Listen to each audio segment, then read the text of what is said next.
بسم اللہ الرحمن الرحیم۔ السلام علیکم ورحمۃ اللہ وبرکاتہ۔ میں زبیر خان ہوں اور آپ میرا ویلاگ دیکھ رہے ہیں۔ محترمہ رفت صاحبہ کی عظمت کو سلام، یہ آج کے پروگرام کا موضوع ہے۔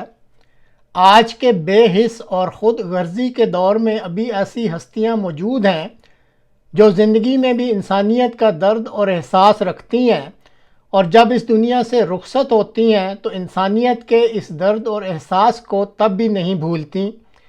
انسانی اعضاء عطیہ کرنے کا عمل بھی انسانی درد اور احساس کو محسوس کرنے کا ہی ایک عمل ہے جو مرنے کے بعد بھی زندگی کو جاری رکھنے کا ذریعہ بن سکتا ہے۔ یہ ایک ایسا نیک عمل ہے جو ضرورت مند افراد کو نئی زندگی بخش سکتا ہے۔ مثال کے طور پر آنکھیں عطیہ کرنے سے نابینا افراد بینائی حاصل کر سکتے ہیں، جبکہ دل، گردے، جگر یا دیگر اعضاء عطیہ کرنے سے ایسے مریضوں کی زندگیاں بچائی جا سکتی ہیں جو لا علاج بیماریوں کا شکار ہو چکے ہوتے ہیں۔ یہ عمل نہ صرف انسانیت کی خدمت ہے بلکہ یہ ایک صدقہ جاریہ بھی ہے جو دنیا سے جانے کے بعد بھی اجر کا ذریعہ بنتا ہے۔ اس عمل سے نہ صرف زندگی کی قدر کا درس ملتا ہے بلکہ معاشرے میں ہمدردی، محبت اور انسانیت کی خوبصورت مثال بھی قائم ہوتی ہے۔ آج کے پروگرام میں ایک عظیم ماں اور ایک عظیم خاتون کا ذکر کرنا مقصود ہے جو چند روز قبل خود تو وفات پا گئیں لیکن اپنے اعضاء عطیہ کر کے 3 زندگیاں بچا گئیں۔ محترمہ رفت صاحبہ 5-6 روز قبل صبح 8:30 پر انتقال فرما گئیں۔ انا للہ و انا الیہ راجعون۔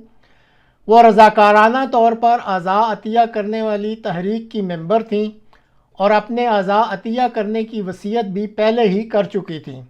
ان کے بھائی بریگیڈیئر زاہد بیگ مرزا صاحب جو کہ نیفرالوجسٹ یعنی گردوں سے متعلق معاملات میں اسپیشلائزڈ ڈاکٹر ہیں اور اسی طرح کریٹیکل کیئر اسپیشلسٹ بھی ہیں، انہوں نے تمام اہل خانہ کی رضامندی سے ان کی اس خواہش کو پورا کرنے کا فیصلہ کیا اور CMH یعنی combined Military hospital, MH military hospital Rawalpindi اور AFIU یعنی آرم فورسز انسٹیٹیوٹ آف یورالوجی کی ٹیموں سے رابطہ کیا تاکہ اعضاء کے عطیہ کی کارروائی کو ممکن بنایا جا سکے۔ محترمہ رفت صاحبہ کو وینٹیلیٹر پر رکھا گیا تاکہ ان کا دل موت کے بعد بھی زندہ رہے، اور ایک ٹیم تشکیل دی گئی جس میں Armed Forces Institute of Urology Military Hospital, CMH Combined Military Hospital, Shifa Bahria اور سفاری ہسپتالوں کے ماہرین شامل تھے۔ انہوں نے 18 گھنٹوں کے اندر اندر مریضوں کے لیے گردے ٹرانسپلانٹ کرنے کی ضرورت کا تعین کیا کیونکہ اعضاء کے عطیہ کی ڈیڈ لائن بھی 18 گھنٹے کی ہی تھی۔ ڈاکٹر فیصل ڈار کی ٹیم بھی جگر کے عطیہ کے لیے شامل ہوئی۔ مجموعی طور پر 3 مریضوں کی جان بچائی جا سکتی تھی جنہیں 1 جگر اور 2 گردے عطیہ کیے گئے۔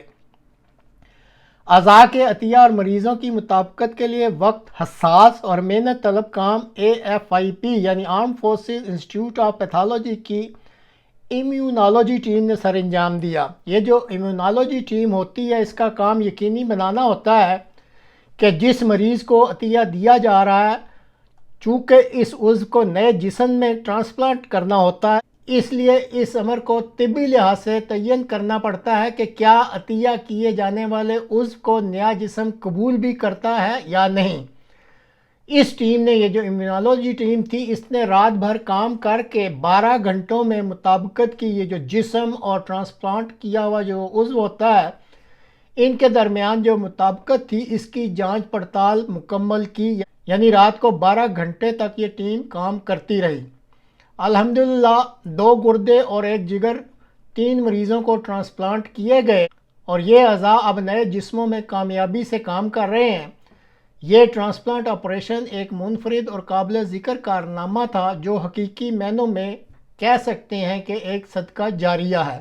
محترمہ رفت صاحبہ کی بیٹیاں جو سب ڈاکٹرز ہیں، انہوں نے اپنی والدہ کو آپریشن تھیٹر میں الوداع کہا جبکہ ان کا دل اب بھی وینٹیلیٹر پر دھڑک رہا تھا، لیکن وہ دماغی طور پر مردہ قرار دے دی گئی تھیں۔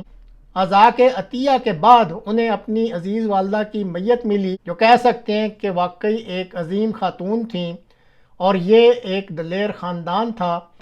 اس خاندان کو اور ان کی عظیم والدہ کو ہم سب کی طرف سے بہت بہت سلام۔